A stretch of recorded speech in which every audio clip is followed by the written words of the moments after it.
Non,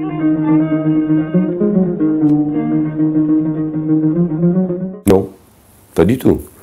Pas du tout, parce que, regardez, on parle de cette guerre qui a commencé il y a 10 jours entre Israéliens et le Hamas, mais on oublie que la majorité du peuple palestinien vit en Cisjordanie. Il y a des avancées extraordinaires, comme je vous l'ai dit, il y a un redéploiement de forces de sécurité palestiniennes dans la plupart des grandes villes de Cisjordanie. La situation économique des Palestiniens ces dernières années en Cisjordanie s'est beaucoup développée. La communauté internationale, avec les Américains, même les Américains de George Bush, ont enfin reconnu le besoin, la nécessité de la création d'un État palestinien. Sur Jérusalem, il y a aujourd'hui un consensus international, mais aussi israélien, qu'il faut diviser la ville pour qu'elle devienne la capitale de pays. Il y a l'initiative de la Ligue arabe qui est quand même historiquement quelque chose de fondamental, puisqu'il y a une volonté de reconnaissance de l'État d'Israël par la plupart des pays arabes et la plupart des pays musulmans. Et je regrette qu'Israël n'ait pas relevé le défi à temps de cette initiative arabe. Uniquement ces derniers mois, il y a des voix israéliennes qui se font entendre en disant que c'est une bonne initiative. Donc il y a quand même un processus positif qui se développe entre Israël et le monde arabe, entre Israël et les Palestiniens, avec l'accord, avec le soutien de la communauté internationale et des Américains. C'est ça que le Hamas voulait éviter et voulait enrayer. Et en provoquant Israël ces derniers mois, il savait très bien que la réaction israélienne viendrait. Je suis désolé de la force disproportionnée de cette réaction qui ont fait souffrir le peuple palestinien de Gaza. Humanitairement, c'est absolument horrible, horrible, inacceptable. On ne peut pas politiquement éliminer le Hamas. Ceux qui veulent éliminer politiquement le Hamas, c'est leur. On pourra, et c'est ce qui est en train de se faire, éliminer la logistique militaire du Hamas. On pourra faire en sorte que le prochain cessez-le-feu qui va être signé dans quelques jours ne permettra plus au Hamas de s'alimenter en armes, ne permettront plus au Hamas de lancer des roquettes sur l'État d'Israël, poussera le Hamas à devenir un partenaire politique. Le Hamas est enraciné dans la société israélienne pour des raisons historiques. Israël a voulu que le Hamas devienne une force politique. Nous n'oublions pas que dans les années 80, quand le Hamas est né, c'était aussi par l'impulsion d'Israël. Israël voulait qu'il y ait un Hamas pour contrecarrer la force de l'OLP, qu'elle considérait à l'époque comme étant une organisation terroriste. Et donc on voulait le Hamas.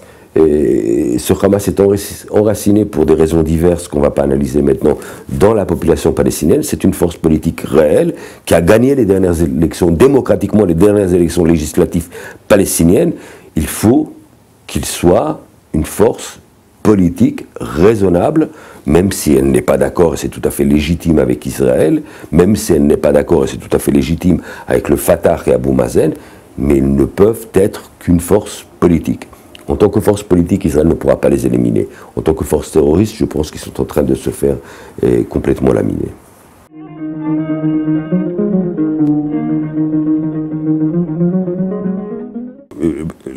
Un des résultats de la façon dont Sharon a quitté Gaza aujourd'hui, c'est exactement cette violence entre Israël et le Hamas. Parce qu'en quittant les territoires d'une façon unilatérale, et en imposant en fait un accord aux Palestiniens, en disant nous on quitte Gaza mais en fait on ne remet pas les clés à Abou Mazen, à l'autorité palestinienne, aux modérés palestiniens, en négociant le départ, en préparant le départ des Israéliens, en permettant à cette autorité de s'implanter à Gaza, on a laissé un champ vide aux extrémistes du Hamas de venir prendre le contrôle.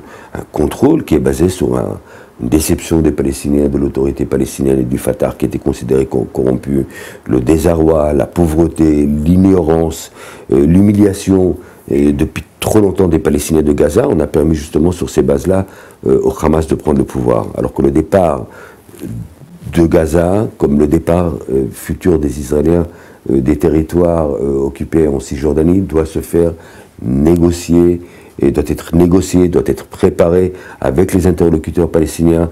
C'est comme ça qu'on fait la paix. La paix, on la fait à deux. Elle ne peut pas se faire d'une façon unilatérale.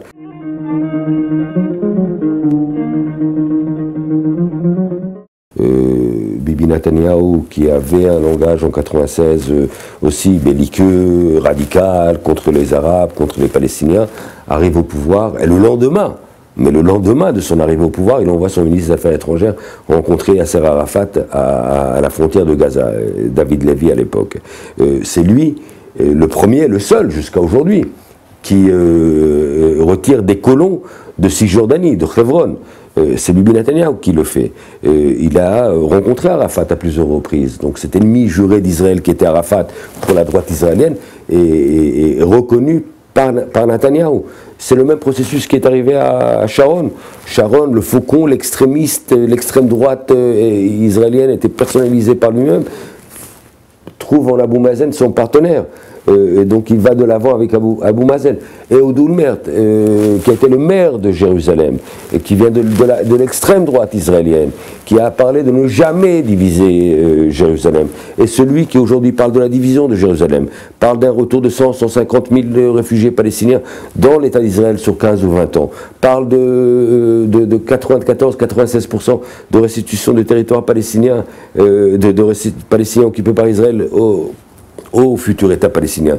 Je crois, je pense que Netanyahou, s'il gagne les élections en février, sera celui qui va rencontrer peut-être Khaled Mash'al, qu'il a voulu lui-même assassiner quand il a été Premier ministre, pour une rencontre historique entre la droite israélienne et le Hamas. Si le Hamas devient une force politique, il n'y a pas de raison que Bibi Netanyahou ne rencontre pas aussi les leaders du Hamas, en tout cas à mon sens.